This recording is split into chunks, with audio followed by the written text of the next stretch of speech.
जय श्री राम दोस्तों, आज की वीडियो में आपका स्वागत है। आज की वीडियो में हम बात करेंगे शिव पुराण के अनुसार नागेश्वर ज्योतिर्लिंग की उत्पत्ति की कथा के बारे में। जानकारी अच्छी लगे तो लाइक करिए, चैनल पे पहली बार आए हैं चैनल को सब्सक्राइब करें। सुत जी बोले कि हे ब्राह्मण, प्राचीन समय में एक राक्षस था। उसका नाम दारुक तथा उसकी पत्नी का नाम दारुका था। वे दोनों पश्चिम में स्थित सुंदर वन में रहा करते थे, जो कि समुद्र से बहुत नजदीक था। वह वन 64 कोस लंबा और चौड़ा था। वहाँ के रहने वाले मनुष्य उन दोनों राक्षसी के अत्याचारों से बहुत दुखी रहते थे। एक दिन वे सभी ऋषि औरत के पास पहुँचे और उन्हें अपना दुख सुनाया तथा प्रार्थना की कि हम आपकी शरण में आए हैं, हमारी रक्षा कीजिए। तब उनकी प्रार्थना सुनकर ऋषि औरत बोले कि आप लोग इस प्रकार चिंतित न हो, अधर्मियों का नाश अवश्य ही होता है। उन्हें धैर्य देकर ऋषि ने वहाँ से भेज दिया। वे स्वयं तपस्या में लग गए ताकि संसार का कल्याण हो। उधर दानवों से तंग आकर देवताओं ने उन पर आक्रमण कर दिया। देवताओं और दानवों के बीच में बड़ा भयानक युद्ध होने लगा।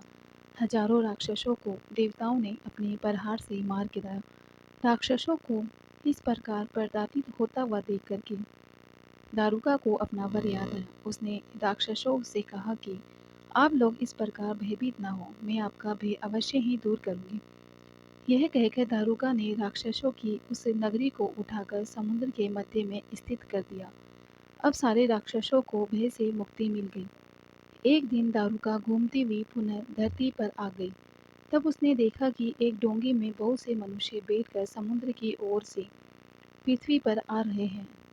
दारुका ने जाकर के राक्षस को सूचना दी कि असंख्य मनुष्य समुद्र में है। राक्षसों में उन मनुष्यों को पकड़कर जेल खाने में कैद कर दिया। उन मनुष्यों में एक सुप्रिय नामक बनिया भी था, जो भगवान शिव का परम भक्त था। उसने कारावास में ही भगवान शिव का पार्थिव लिंग स्थापित किया और उसकी विधि पूर्वक आराधना करनी प्रारंभ कर दी। उसे शिवजी का पूजन करते देख अन्य मनुष्य भी उसके साथ शिवजी की आराधना करने लगे। उन्हें भगवान शिव की पूजा करते करते काफी समय व्यतीत हो गया। राक्षस उन्हें हैरानी से देखते, पर उनकी समझ में कुछ नहीं आता कि वे किसकी पूजा कर रहे हैं। एक दिन सुप्रिय को भगवान शिव का पूजन करते हुए दारुका के किसी दूत ने देख लिया और जाकर के दारू को बता दिया।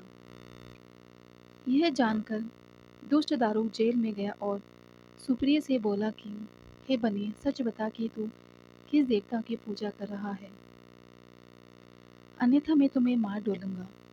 बहुत पूछने पर भी जब सुप्रिय ने कुछ नहीं बताया, तब क्रोधित होकर के राक्षस राज दारुक ने उस बनिए को मारने की आज्ञा दे दी। वह परम शिव भक्त हाथ जोड़े आंखें मूंद कर अपने आराध्य भगवान शिव का ध्यान कर उनसे मन में रक्षा करने की प्रार्थना करने लगा। भक्त वत्सल भगवान शिव अपने भक्त की पुकार सुनकर तुरंत वहां प्रकट हो गए।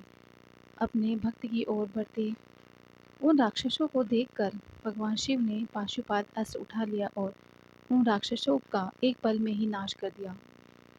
राक्षसों का नाश करने के बाद भगवान शिव बोले कि हे सुप्रिय, आज से यह वन राक्षसों से मुक्त हुआ। अब तुम सदा के लिए निर्भय हो जाओ। अब इस वन में धर्म के मार्ग पर चलने वाले ब्राह्मण, क्षत्रिय, वैश्य, शूद्र आदि ही निवास करेंगे। इन्हीं के साथ मेरे परम भक्त भी इस वन की शोभा बढ़ाएंगे। उधर दूसरी ओर दारुका राक्षसी देवी पार्वती की स्तुति करने लगी। उसने देवी को प्रसन्न कर लिया और प्रार्थना की कि हे माते, आप मेरे वंश एवं कुल की रक्षा कीजिए।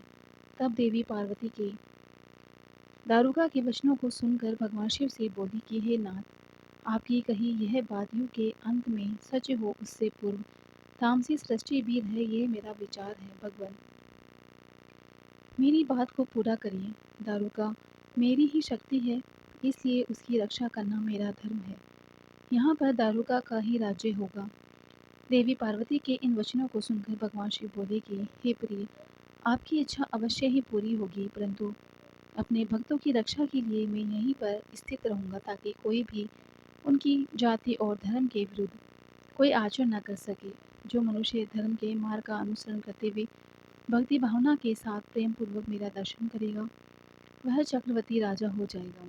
कलयुग के अंत में और सतयुग के प्रारंभ में महासेन का पुत्र वीर सिंह राजाओं का भी राजा होगा और वह जब यहाँ आकर मेरा दर्शन करेगा तो वह चक्रवर्ती सम्राट बन जाएगा। यह कहकर भगवान शिव और देवी पार्वती वहाँ ज्योतिर्मय रूप में पार्थिव लिंग में स्थित हो गए। त्रिलोकीनाथ भगवान शिव नागेश्वर नाम से और देवी पार्वती नागेश्वरी नाम से प्रसिद्ध हुई। भगवान शिव पार्वती अनेक प्रकार की लीलाएं करते हुए स्थित हो गए। ये नागेश्वर ज्योतिर्लिंग तीनों लोकों का कल्याण करने वाला एवं सभी कामनाओं को पूर्ण करने वाला होता है। नागेश्वर ज्योतिर्लिंग के प्रादुर्भाव कथा सुनने या पढ़ने से महापातकों का नाश होता है तथा कथा संपूर्ण मनोरथों को पूर्ण करने वाली है।